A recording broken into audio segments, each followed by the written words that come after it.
నిజామాబాద్ జిల్లాకి రావడం, అదేవిధంగా నిన్న నిజామాబాద్ పార్టీ శ్రేణులు, ప్రజలు, జాగృతి నాయకులు అందరూ ఇచ్చినటువంటి అపురూపమైనటువంటి స్వాగతానికి మనస్ఫూర్తిగా హృదయపూర్వకంగా అందరికీ కూడా నేను నా ధన్యవాదాలు, నమస్కారాలు తెలియజేసుకుంటా ఉన్నాను.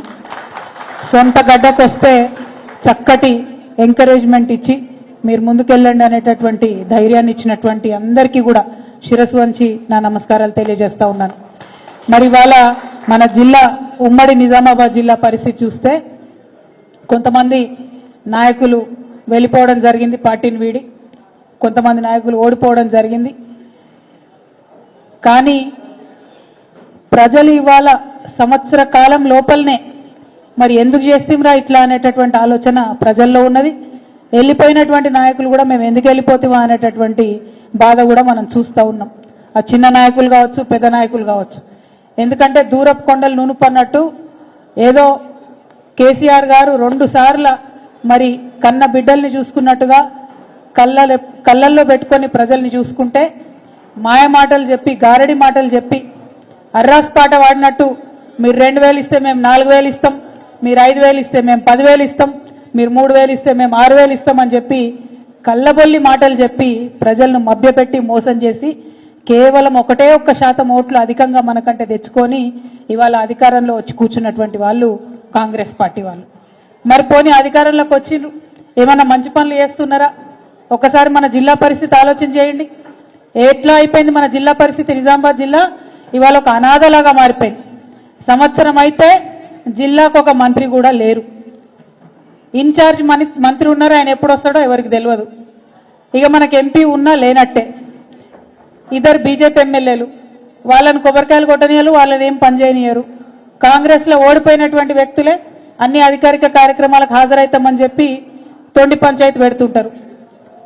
మన జిల్లా నుండి ఎమ్మెల్సీగా తెలంగాణ రాష్ట్ర కాంగ్రెస్ పార్టీ అధ్యక్షులు మహేష్ కుమార్ గౌడ్ గారు ఉన్నారు. ఇంకొక పక్క జాతీయ స్థాయి నాయకులని చెప్పుకునేటటువంటి షబీర్ అలీ గారు ఉన్నారు. ఇంకొక పక్క మాజీ మంత్రివర్యులు సుదర్శన్ రెడ్డి గారు ఉన్నారు. మరి ఇంత పెద్ద పెద్ద నాయకులు ఉండి 6 నెలల నుంచి కనీసం మనకు పోలీస్ కమిషనర్ లేకపోతే ఒక్క మాట ఎవరు ఎట్లా మాట్లాడలేకపోతున్నారు? మరి మన జిల్లా ఇదివరకు ఎట్లుండే, ఇప్పుడు ఎట్లా ఉంది? ఒక్కసారి ప్రజలు ఆలోచన చేయాలి. పోలీస్ కమిషనర్ ఉండడాన్ని 6 నెలల ఎంత దారుణమైన పరిస్థితి ఇది. ఈ సంవత్సర కాలంలో ₹1 ఊర్లలోకి రాలేదు, ₹1 మున్సిపాలిటీలకు రాలేదు, ఒక్క కొత్త అభివృద్ధి కార్యక్రమం జరగలేదు, ఎక్కడ ఒక చిన్న రోడ్ వేయలేదు, ఒక తట్టెడు మట్టెత్తిపోయలేదు ఎక్కడ. ఎంత దారుణం అంటే కేసీఆర్ గారు మేడిగడ్డ నుండి ఎస్ఆర్ఎస్పీలో ప్రతిసారి మనకు మంచినీళ్ళు నింపి మన నిజామాబాద్ జిల్లా సుభిక్షంగా ఉండాలని లక్షలాది ఎకరాలకు వారు నీళ్ళు ఇచ్చారు. నిజాం సాగర్ ఏదైతే ఉందో అది మాకు అడిషనల్ ఉంటుంది వాటరు, కానీ ఎస్ఆర్ఎస్పీఏ వరదాయిని, మన జీవనం ప్రసాదించేటటువంటి వరదాయిని అని చెప్పి మనం ఎస్ఆర్ఎస్పీ నుండి ఎప్పుడు నీళ్ళు ఇచ్చేది. మరి ఈ సీజన్లో ఏమైందో రైతన్నలు ఒకసారి ఆలోచన చేయాలి. ఎస్ఆర్ఎస్పీ నుండి నీళ్ళు వచ్చినాయా? మేడిగడ్డ బాగాలేదని కేసీఆర్ని బద్నాం చేయాలనేటటువంటి ఒక పిచ్చి ప్రయత్నంతో ఎస్ఆర్ఎస్పీని నింపకుండా ఎండబెట్టినటువంటి పరిస్థితి ఇవాళ రైతులకు కనపడతా ఉంది, జిల్లాలో ఉన్నది. మరి ఈ విషయాన్ని ఒక్కసారి ప్రజలు గమనించాలని నేను కోరుతా ఉన్నా. మరి ఇవాళ రైతులకు కేవలం ఎలక్షన్ కాగానే ఏదైతే కేసీఆర్ సార్ దాచిపెట్టినో 17,000 కోట్లు, ఆ ఒక్క తడవ మాత్రం రైతు బంధు ఇచ్చిరు తప్పితే ఇంతవరకు మళ్ళీ రైతు బంధు సోయలేదు, రైతు బంధు జోలి లేదు, మాట లేదు. ఇంకా నిన్నగాక మొన్న మన డిప్యూటీ సీఎం గారు బట్టి విక్రమార్క గారు మాట ఇచ్చిండు. ఏమని? రైతు కూలీలకు ఇస్తాం, రైతులకే కాదు రైతు కూలీలకు ఇస్తాం, 28వ తారీఖు నాడు ఇగో పడ్డాయి 6,000 ప్రతి ఒక్కరి అకౌంట్లో అని చెప్పారు. పడ్డాయని ఎవరికైనా? రాష్ట్రంలో ₹1 ఎవరికి రాలే. భూమి ఉన్నోడికి లేదు పైసలు, భూమి లేనోడికి లేదు. మాటలు చెప్పుడు తప్పితే వేరే చేసిందేం లేదు. అటువంటి పరిస్థితిని ఇవాళ మనం ఇక్కడ గమనిస్తూ ఉన్నాం. మరిగా మన జిల్లాకు సంబంధించి ఇప్పటి వరకు కూడా మనం కేసీఆర్ గారి హయాంలో ఇచ్చినటువంటి పథకాలు, ఆ నిధులు, ఆ ప్రాజెక్టులు, ఆ రోడ్లు అవే పనులు చేస్తున్నారు తప్పితే ఇంకొక కొత్త పని దేలే, ఇంకొక కొత్త ప్రాజెక్టు దేలే.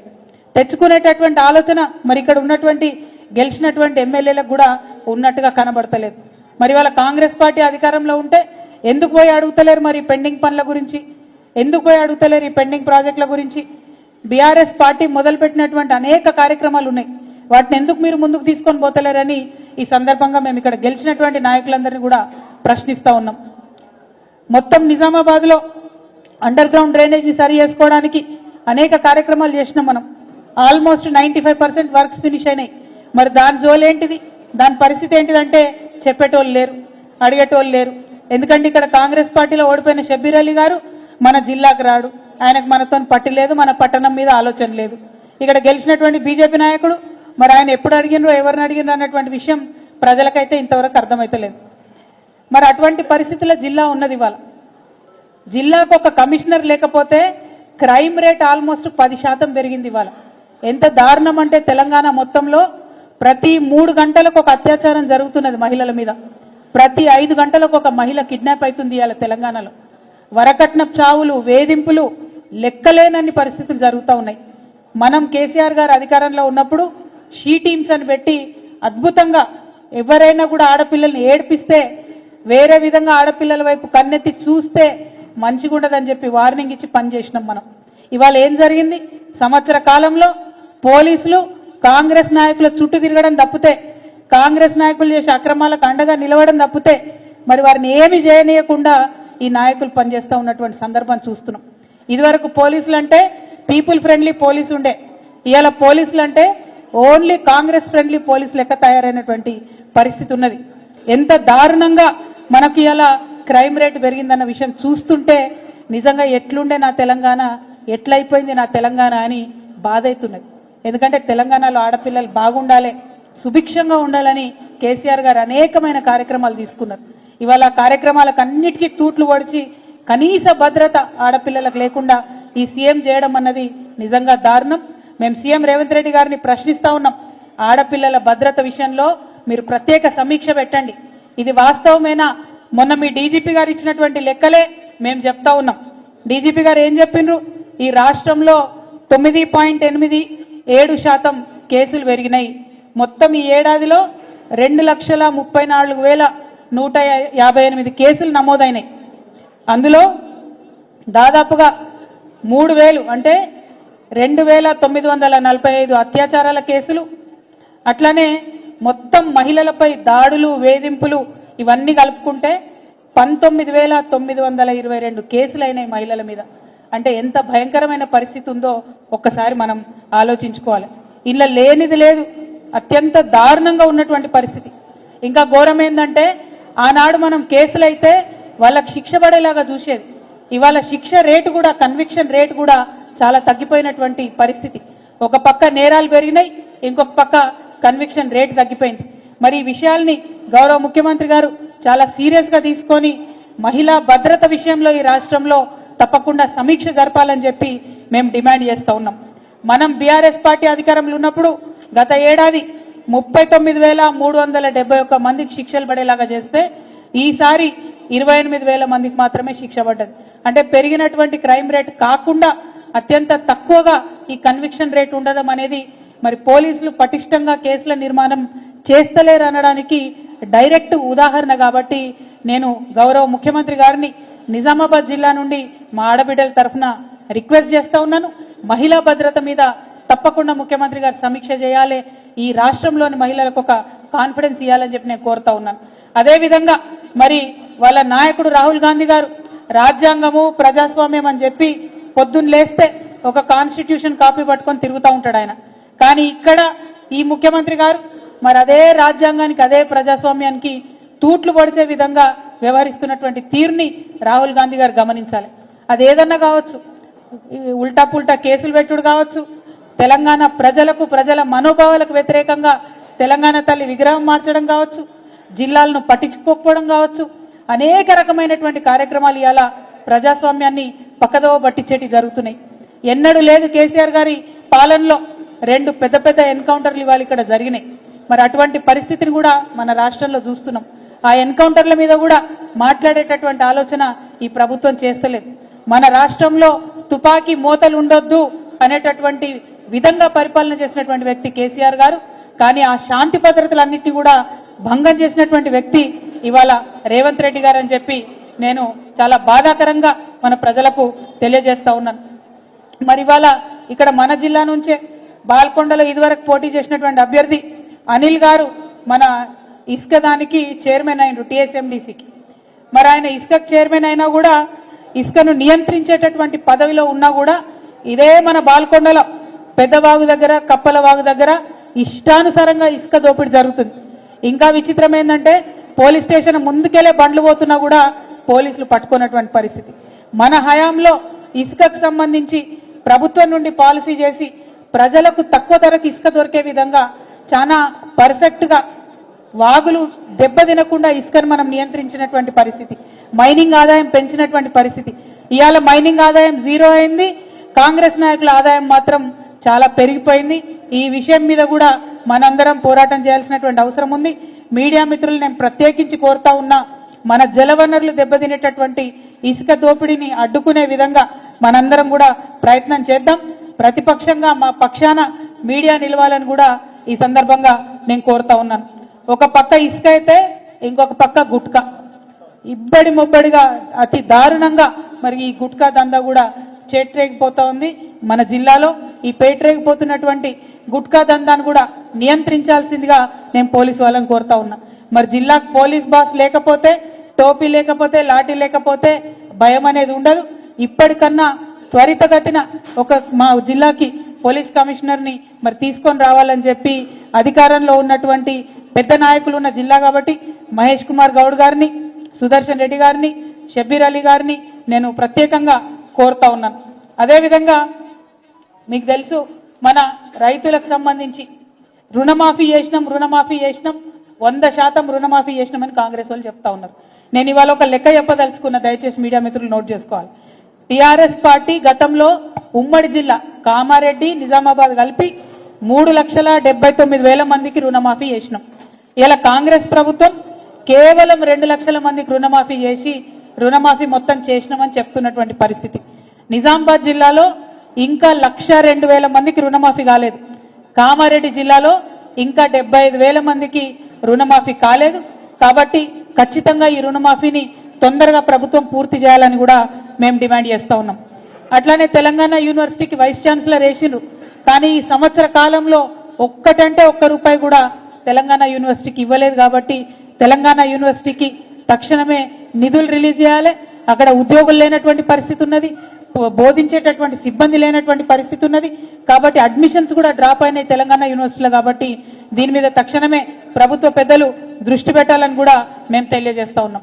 అదేవిధంగా నిజాం షుగర్ ఫ్యాక్టరీ సెప్టెంబర్ 17వ తారీఖు లోపల నేను తీపిస్తా దీన్ని అని చెప్పి కలెక్టరేట్కి వచ్చి మరి గౌరవ ముఖ్యమంత్రి గారు మనకు ఎంపీ ఎన్నికల సందర్భంలో మాట ఇవ్వడం జరిగింది. కానీ ఇంతవరకు కమిటీల మీద కమిటీ వేసి కాలయాపన చేస్తున్నారు తప్పితే ఇంతవరకు నిజాం షుగర్ ఫ్యాక్టరీ మీద మాట్లాడినటువంటి పాపన పోలేదు. నిన్న కూడా అక్కడ పబ్లిక్ హియరింగ్ జరిగేది ఉండే, మరి ఎందుకోసం మళ్ళా వాయిదా వేసుకున్నారో తెలియదు. కాబట్టి మరి రైతుల పక్షాన ఆలోచన చేసి మీరు ఇచ్చినటువంటి వాగ్దానాన్ని నిలబెట్టుకోవాలని ప్రభుత్వాన్ని నేను కోరుతా ఉన్నాను. అట్లానే మన జిల్లాలో కాళేశ్వరం 21-22 ప్యాకేజీలు ఉంటాయి. వాటికి సంబంధించి మరి చాలా దుష్ప్రచారం చేసింది. కాళేశ్వరం ఎందుకు పనికిరాదు, కొట్టుకపోయింది కాళేశ్వరం అని చెప్పి మాట్లాడింది. కానీ ఇవాళ ఇదే 21-22లో బిల్లులు మాత్రం మొత్తం కాంట్రాక్టర్లకు ఇచ్చిండ్రు, పనులు మాత్రం ఎక్కడ కూడా జరుగుతలేవు. కాబట్టి త్వరితగతిన ఈ కాళేశ్వరం ప్యాకేజ్ 21-22 పనులన్నీ కూడా చేయాలని చెప్పి నేను ఈ ప్రభుత్వాన్ని డిమాండ్ చేస్తా ఉన్నాను. అట్లనే రైతన్నలందరూ కూడా చూసిండ్రు, మనం అంతకుముందు ధరణి అనేటటువంటి చట్టాన్ని తెచ్చుకున్నాం. దాంతో ఏం చేస్తుండే, మనం ఒక్కసారి రైతుది భూమి అని తెలిస్తే ఆ భూమి మనం బీరువాలేసి తాళం వేసుకున్నట్టే మంచిగా భద్రంగా రైతు పేరు మీద ఉండే. కానీ ఇప్పుడు కాంగ్రెస్ పార్టీ వచ్చి మళ్ళా ఆ చట్టాన్ని మార్చింది. ఏం చేస్తారట, మళ్ళా ఈ భూమి ఈ రైతుదని తెలిసిన తర్వాత కూడా ప్రతి సంవత్సరం మళ్ళా గ్రామాల్లో ఉండే రెవెన్యూ అధికారులు వస్తారు, ప్రతి సంవత్సరం ఈ భూమి నీదైనా కాదా అని చెప్పి మాట్లాడతారు, ప్రతి సంవత్సరం మళ్ళా కొత్త పహానీ రాస్తారు. అంటే మళ్ళా పాత సిస్టంలో సరికొత్తగా రైతులను మరి నరకయాతన పెట్టడానికి భూమాత అనేటటువంటి కొత్త చట్టాన్ని, భూభారతి అనే కొత్త చట్టాన్ని తీసుకొచ్చిండ్రు. కాబట్టి ఇవాళ నిజామాబాద్ నుంచి నేను ప్రభుత్వాన్ని డిమాండ్ చేస్తా ఉన్నా, మీరు భూమాత పోర్టల్ని ఓపెన్ చేసే కన్నా ముందు ఈ భూభారతి చట్టాన్ని మీద రీసర్వే చేసే కన్నా ముందు ఇప్పటి వరకు ఉన్నటువంటి భూములను మీరు వైట్ పేపర్ రిలీజ్ చేయాలి. ఏ గ్రామంలో ఏ రైతు పేరు మీద ఏ ప్యాకెట్ ఉంది, ఏ భూమి ఉందన్న విషయం మీరు బహిరంగంగా పంచాయతీలలో ప్రకటించాలి. మనం ఆనాడు సర్వే చేసినప్పుడు కూడా అన్ని గ్రామ పంచాయతీలలో రైతులకు ఉండేటటువంటి భూములను వేసి ప్రాపర్గా వేసి ఎవరికి వాళ్ళు ఓకే అన్న తర్వాతనే ధరణిలో ఎక్కించడం జరిగింది. ధరణిలో డిస్ప్యూట్ లేనటువంటి వాటిని మనం ఎక్కించలేదు, వాటిని పార్ట్ బిలో పెట్టుకున్నాం. స్వచ్ఛంగా కరెక్ట్ ఉన్నటువంటి పేర్లని కూడా ధరణిలో ఎక్కించినాం. మరి ఇవాళ నేను అదే డిమాండ్ చేస్తున్నా, ఎందుకంటే కాంగ్రెస్ వాళ్ళ మీద మాకు నమ్మకం లేదు. ఇవాళ ఒకరి పేరు మీద ఉన్న భూమి మళ్ళా మీరు రీసర్వే అని ఇంకోరి పేరు మీద రాయారన్న నమ్మకం రైతులకు లేదు, ప్రజలకు లేదు. కాబట్టి ఇప్పుడు ఉన్నటువంటి డీటెయిల్స్ అన్ని కూడా ఒక వైట్ పేపర్ ఇవ్వాలని చెప్పి మేము డిమాండ్ చేస్తూ ఉన్నాం. అదేవిధంగా మరి మన జిల్లాలో మొట్టమొదట మహేష్ కుమార్ గౌడ్ గారు ఆయన పిసిసి ప్రెసిడెంట్ అయి వచ్చినాక భరోసా ఇచ్చేటట్టు మాట్లాడతారేమో, మరి మన జిల్లాకు అభివృద్ధికి తీసుకొస్తారేమో, నిధులు తెస్తారేమో, వరదలాగా నిధులు వస్తాయేమో, చాలా మొత్తం పార్టీ నాయకుడే మన జిల్లా నుంచి ఉన్నాడని అనుకున్నాం. కానీ వస్తానే ఏం మాట్లాడిండు, హైదరాబాద్లో హైడ్రా పెట్టినాం, నిజామాబాద్లో నిడ్రా పెడతాం. ఇక్కడ చిన్న చిన్న వ్యాపారాలు చేసుకునే రియల్ ఎస్టేట్ వ్యాపారులందరూ కూడా కంప్లీట్గా మునిగిపోయినటువంటి పరిస్థితి, పేద ప్రజలందరూ భయంతో ఉన్నటువంటి పరిస్థితి. నిజామాబాద్ చుట్టుముట్టు ఉన్నటువంటి వాళ్ళందరినీ నిడ్రా పేరు పెట్టి మళ్ళా బుల్డోజర్లు పెట్టి కూలగొడతామని చెప్పి మహేష్ కుమార్ గౌడ్ గారు మాట్లాడినటువంటి పరిస్థితి. నేను ఇవాళ మహేష్ కుమార్ అన్నను ఒకటే రిక్వెస్ట్ చేస్తా ఉన్నా, అన్న మనం నిజామాబాద్ వాళ్ళం, మీరు మంచి పెద్ద పదవిలో ఉన్నారు, కాంగ్రెస్ పార్టీలో అత్యున్నతమైనటువంటి పదవిలో ఉన్నారు, కాబట్టి మీరు మన జిల్లాకు నిధులు తీసుకురండి, మన జిల్లా శాంతి భద్రతలను కాపాడే విధంగా తొందరగా పోలీస్ కమిషనర్ని తీసుకురండి. హైడ్రాతో అక్కడ హైదరాబాద్ ప్రజలు ఆగమైనరు, ఇక్కడికి నిడ్రా మాత్రం దయచేసి తీసుకొని రాకండి. పేద ప్రజలకు అవకాశం ఉన్న చోట తరలించండి, నదులను రక్షించండి. ఒక బాధ్యత కలిగినటువంటి ప్రతిపక్షంగా మేము మీకు సహకారం అందిస్తాం. కానీ వాళ్ళకి ఏ ఆధారం లేకుండా ప్రజల ఇంటి మీదకి మాత్రం బుల్డోజర్ తీసుకొని పోవద్దని మహేష్ కుమార్ గౌడ్ అన్న గారిని మేము రిక్వెస్ట్ చేస్తూ ఉన్నాం. అట్లనే మన జిల్లాకు తొందరగా మంత్రి వస్తే కనీసం 1-2 రూపాయలు వాళ్ళు ఇచ్చే నిధులు వస్తాయేమో అనేటటువంటి ఆలోచన కూడా ప్రజలందరిలో ఉంది. మరి అది ఎప్పుడు విస్తరణ అవుతుందో, ఎప్పుడు మన జిల్లాకు నిధులు వస్తాయో అర్థం కానటువంటి పరిస్థితి కూడా ఉంది. సో ఇవాళ నిజామాబాద్కి వచ్చి నిన్న ఇవాళ ఇక్కడ రైతుల్ని, ప్రజల్ని, విద్యార్థుల్ని అందరినీ కలిసిన తర్వాత వస్తున్నటువంటి కామన్ ఒపీనియన్ ఏంటంటే, ముఖ్యంగా మా ఆడబిడ్డలకు చెప్పినటువంటి 2500 రూపాయలు మహాలక్ష్మి ఎవరికి కూడా వస్తలేదు. రేషన్ కార్డుల విషయం అసలే ఎవరు మాట్లాడతలేరు. ఇవాళ సంక్రాంతి వస్తుంది, సంక్రాంతి రాగానే రేషన్ కార్డులు తొందరగా ఇవ్వాలని, మా ఆడబిడ్డలకు 2500 ఇవ్వాలని, కళ్యాణ లక్ష్మితో పాటు తులం బంగారం ఇవ్వాలని, ఏదైతే ముస్లిం సోదరులకు షాదీ ముబారక్లో 1,60,000 ఇచ్చి మళ్ళా తులం బంగారం ఇస్తామని చెప్పినరో అది ఇవ్వాలని, మా ఆడపిల్లలకు 18 ఏళ్ళు నిండిన వాళ్లకు స్కూటీలు ఇవ్వాలని, ఉద్యోగాలు ప్రకటన చేయాలని, ఉద్యోగులకు ఉన్నటువంటి పెండింగ్ డిఏలను, బకాయిలను రిలీజ్ చేయాలని, అన్నిటికన్నా ఎక్కువ రైతు భరోసా అత్యంత తొందరగా ఇవ్వాలని చెప్పి డిమాండ్ చేస్తూ ఉన్నాం. ఇవాళ ఎక్కడ చూసినా రైతులు చనిపోతే కేసీఆర్ గారు ఉన్నప్పుడు 5వ రోజుకి ఇంటికి 5 లక్షలు పోయేటటువంటి పరిస్థితి ఉండే. ఇవాళ నెల అవుతుంది, 2 నెలలు అవుతుంది, ఎంతో మంది రైతులకు మరి రానటువంటి పరిస్థితి. మరి రైతు బీమా మీరు ప్రభుత్వం నుంచి కట్టినరా కట్టలేదా ఆ విషయం దయచేసి రైతులకు క్లారిటీ ఇవ్వాలని చెప్పి మేము డిమాండ్ చేస్తూ ఉన్నాం. ఇట్లా ఏ అంశం చూసినా మంచి లేనటువంటి పరిస్థితి ఉంది. కాబట్టి నిజామాబాద్లో ఉన్నటువంటి బీఆర్ఎస్ శ్రేణులందరికీ కూడా మేము చెప్తా ఉన్నాం, తప్పకుండా వచ్చేటటువంటి లోకల్ బాడీస్లో, వచ్చేటటువంటి ఫ్యూచర్లో ప్రజలు కాంగ్రెస్ మీద నమ్మకం కోల్పోయినరు, మన వైపే చూస్తూ ఉన్నారు. కాబట్టి ఒక బాధ్యత కలిగినటువంటి ప్రతిపక్షంగా ఈ నాయకులు చేస్తున్నటువంటి తప్పుల్ని ఎక్కడికక్కడ ఎత్తి చూపుదాం. ప్రతి ఊర్లో కూడా ఇందిరమ్మ ఇండ్లు ఇస్తామని చెప్పిండ్రు, అప్లికేషన్లు తీసుకున్నారు, దానికి అత్తాపత్తా లేదు. మళ్ళా మొన్న సర్వే వేస్తామన్నారు, మళ్ళొకసారి అప్లికేషన్లు తీసుకున్నారు, దానికి అత్తాపత్తా లేదు. ఇప్పుడు మళ్ళీ ఇంకోసారి సర్వే చేస్తాం ఇందిరమ్మ ఇండ్ల పేరుతోనని మళ్ళీ ప్రభుత్వం చెప్తున్నది. అంటే సర్వేల పేరుతో కాలయాపన చేయడం తప్పితే పనిచేసేటటువంటి ఆస్కారం కాంగ్రెస్ పార్టీలో కనిపిస్తలేదు. సో ఈ గులాబీ కండువ కప్పుకున్న కార్యకర్తలందరికీ కూడా నా రిక్వెస్ట్, తప్పకుండా ప్రతి గ్రామంలో మీరు నిలదీయండి, ప్రతి గ్రామంలో కాంగ్రెస్ వాళ్ళను ప్రశ్నించండి, ప్రజల పక్షాన నిలబడండి. రాబోయే రోజులు మనవే. తప్పకుండా నిజామాబాద్ జిల్లాలో మళ్ళీ పార్టీకి పునర్వైభవం వస్తుంది. ప్రతి ఎమ్మెల్యే గెలుచుకుంటాం, ఎంపీ గెలుచుకుంటాం, లోకల్ బాడీస్లో సర్పంచులు, ఎంపీటీసీలు, జెడ్పీటీసీలు పెద్ద సంఖ్యలో మనమే గెలుచుకుంటామని చెప్పి ఈ సందర్భంగా నిజామాబాద్ కార్యకర్తలకు నాయకులకు అందరికీ తెలియజేస్తా ఉన్నాను. Thank you. జై తెలంగాణ, జై తెలంగాణ. ఒక్క నిమిషం కూర్చోండి. ఏందన్నా?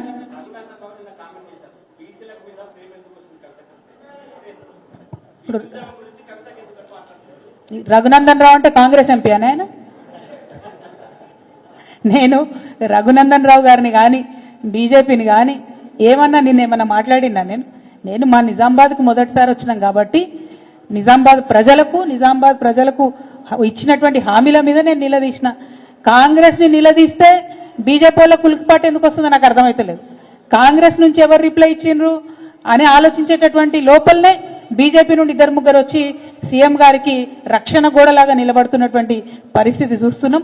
నిజంగా బీజేపీ ఈ రాష్ట్రంలో కాంగ్రెస్ కి తోక పార్టీ అయిందని మాత్రం నాకు అర్థమైతా ఉన్నది. Thank you. జై తెలంగాణ.